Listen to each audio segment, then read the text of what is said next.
Umuraperi Abijuru King Lewis wamanye nka Papa Cyangwe yatangaje ko yababajwe bikomeye no kuba yaramaze amasaha arenga 5 afungiye mu nyubako y'imyidagaduro n'ubucuruzi ya Kigaliuniverse nk'uko abivuga nyuma yo kumurika album ye Now and Ever. Ni mu butumwa yanyujije ku rukuta rwa Instagram aho yapostinze agira ati Kigaliuniverse, ntabwo muri abantu beza. Nyuma ya show yanjye mwaramfunze mu buryo butemewe kuva saa 8 z'ijoro kugera mu gitondo saa 12. Nta muhanzi nyarwanda nakwifuriza gukora igitaramo cye muri Kigaliuniverse, ari selfish cyane.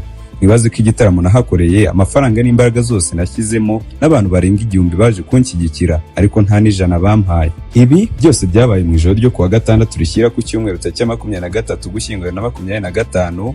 Papa Cyangwe yagumishijwe muri Kigaliuniverse nyuma y'uko atabashije kumvikana n'abantu bari bamuhaye ibyuma sound yo gukoresha mu gitaramo cyiwe. Nubwo byose bimeze bitya, Kigaliuniverse nayo yasohoye itangazo rihakana ibyo Papa Cyangwe byose ari kuvuga. Reka tuze tubinonosore. Nitwa Ferrizi, ukore subscribe na follow kugira ngo tuzajya ucika umunsi ku munsi n'amakuru tugenda tubagezaho. Waganiriye n'abanyamakuru yagize ati Bora Sound yari yemeranije na Papa Cyangwe ko azishyura miliyoni 2, ariko Papa Cyangwe yasabwaga kwishyura 300 mbere.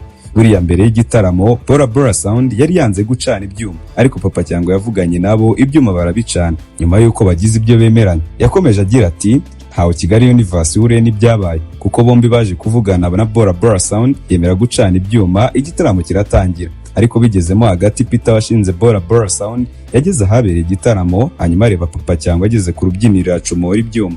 Ni nawe rero wabicomokoye ubwo zo trap yageraga ku rubyiniro kugira ngo yishyurwe amafaranga ye. Makuru avuga ko kudatanga amafaranga yasabwaga mbere y'uko ajya ku rubyiniro nibyo byatumye ajya ku rubyiniro agiye kurimba bagacomokora ibyuma, bakongera kubisubizaho nyuma y'uko Bora Sound bagiranye ibiganiro. Iyo amafaranga byanatumye umuraperi zo trap ubwo yajyaga ku rubyiniro nabwo ibyuma byaracomokowe. Bamwe batekereza ko ari umuriro ubuze, ariko ntabwo ariko byagenze kuko uyu muraperi ntabwo yari yabashije kwishyura amafaranga yasabwaga, ndetse n'ibyo bari bumvikanye ntabwo yari yabikoze. Papa Cyangwe yagumishijwe muri Kigaliuniverse kuva saa 8 z'ijoro kugera saa 12 za mu gitondo kuko amakuru agera ku banyamakuru abihamya. Nubwo bimeze gutya, ariko hari amakuru avuga ko Joshua Jidena yari yishyuye 800 mbere y'uko Papa Cyangwe aririmba, ariko ngo uyu muraperi yatunguwe no gusanga abantu bamwishyuza amafaranga kandi azi neza ko yari yayatanze. Papa Cyangwe yavuze ko ashingiye ku kuntu yakiriwe muri Kigaliuniverse nta muhanzi nyarwanda yakwifuriza kuhakorera igitaramo. Ati mwibaze ko igitaramo nahakoreye amafaranga n'imbaraga zose nashyizemo n'abantu barenga 1000 baje kunshyigikira, ariko nta n'ijana bampaye.